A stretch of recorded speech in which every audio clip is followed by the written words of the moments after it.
तर राज्यातील शेतकरी असेल किंवा आपण बघतोय की मोठ्या प्रमाणात पाऊस झालेला आहे, एका बाजूला पाऊस झाला. राज्यातील शेतकऱ्यांना जनतेला कशा पद्धतीने आपण दिवाळीच्या शुभेच्छा द्या? असं आहे की आजचा जो दिवस आहे या संदर्भात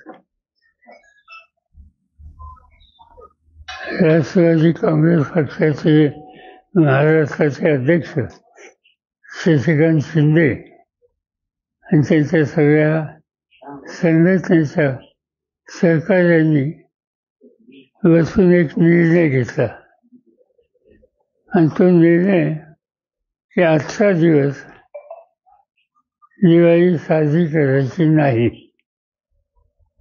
आणि त्याचं महत्त्वाचं कारण आपण बघितलं गेले महिनाभर महाराष्ट्रातल्या अनेक जिल्ह्यामध्ये अतिवृष्टी होती. काही ठिकाणी पूर होता, काही ठिकाणी महापूर होता आणि याच्यामध्ये शेती उद्ध्वस्त झाली. शेती नुसती उद्ध्वस्त झाली नाही तर पीक ज्या जमिनीत येतं ती जमीनच खरडून गेली. आणि त्यामुळे हा सवन शेतकरी हा अत्यंत अस्वस्थ आहे. त्याच्या दृष्टीनं जमीन शेतीची हे त्याचं सर्वस्व आहे आणि त्याचं सर्वस्व केलं तर कोणत्या मनस्थितीत तो दिवाळी साजरा करणार.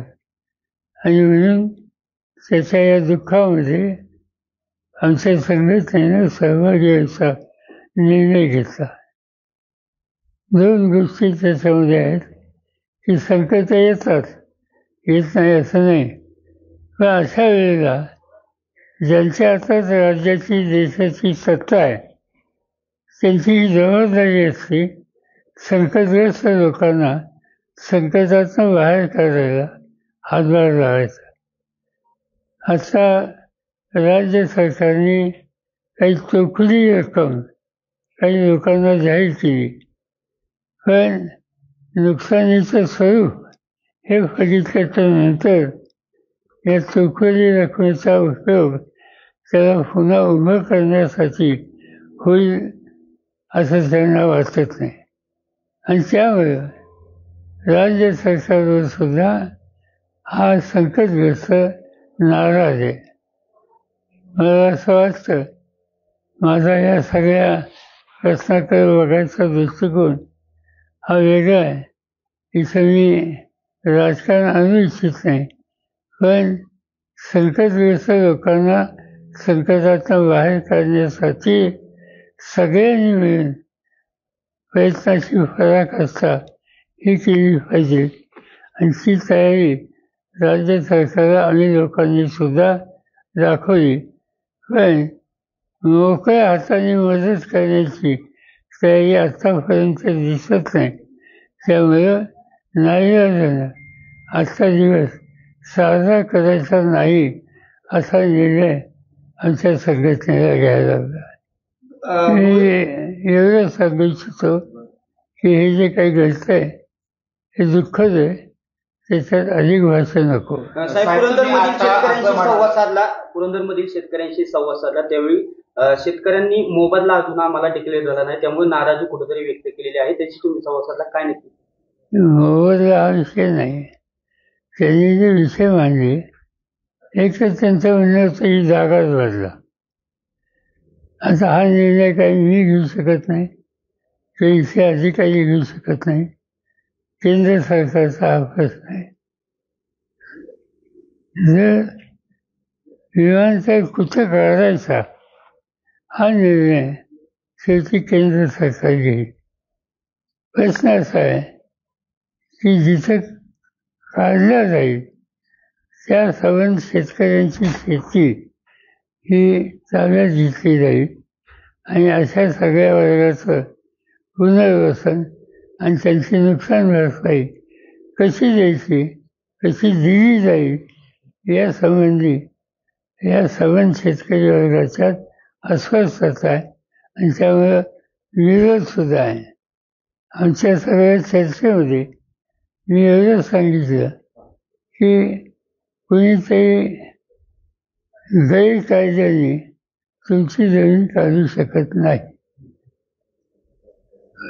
विमानतळ झाला पाहिजे हे जर सगळ्यांचं म्हणणं असेल तर ज्या जागेवर होणार आहे त्या भागातल्या शेतकऱ्यांच्या जमीन मालकांचं तिथं फळबागात आणखी शेती आहे, पाणी आहे, लिफ्ट इरिगेशन आहे आणि त्यामुळे त्यांना उद्ध्वस्त करून चालणार नाही. त्याला योग्य ती नुकसान भरपाई आणि पर्यायी जमीन या दोन्ही गोष्टी द्याव्यात ही मागणी त्यांची होती. मी त्यांना एवढं सांगितलं की मी राज्य सरकारला मुख्यमंत्री आणि पालकमंत्री यांना विनंती करणार आहे की तुम्ही या कामाच्यासाठी बैठक बोला आम्हाला लोकांच्या उपस्थितीतून आणि याचा काहीतरी मार्ग करा. असा निर्णय आमच्या बैठकीत काल झालेला आहे. दिवाळी संपल्यावर मी मुख्यमंत्र्यांची वेळ घेईन आणि ते सांगतील त्यावेळेला याच्या चर्चा राहील. साहेब, निवडणूक आयोगावर सर्व विरोधकांनी ताशेरे ओढलेले आहेत. निवडणूक आयोगाला उत्तर देता येत नाही. मग बरं काय रोहित पवार ठीक आहे सर, त्यांना विचारलं ना. साहेब, बिहारची निवडणूक आहे, कसं बघता एकंदरीत सगळीकडे तिथं मोठा मतदार यादींवर देखील मोठा प्रश्न निर्माण झाला आहे. तिथं आमचे सगळे सरकारी नाराज आहेत कारण सत्तेचा गैरवापर होतोय. मतदार याद्याच्या संबंधी बराच घोळ आहे असं त्या सगळ्यांचं म्हणणं आहे. निवडणूक आयोगाच्या पुढे मांडले, बघूया काय होतं. साहेब, मराठा आरक्षण ओबीसी मध्ये जी GR काढलेला आहे त्याच्यावर आंदोलन केलं जात आहे. आज देखील बीडमध्ये छगन भुजबळ यांचा मोर्चा आहे, एकत्र नेते येतात आणि त्यांचं म्हणणं आहे की हा GRच रद्द करावा. ठीक आहे, तर त्यांच्याशी बोलावं. लोकप्रतिनिधी म्हणून काम करणारे असा त्यांचा परिचय होता. ह्या त्यांचं जाणं हे आकस्मिक आहे आणि त्यामुळे साहजिकच त्यांच्या कुटुंबावर सरकार यांच्यावर एक प्रकारचं हे संकट आलेलं आहे. परमेश्वर या संकटाला तोंड द्यायला त्यांना शक्ती देईल अशी अपेक्षा. चला मला जायचं. अरे हे जर का गाडी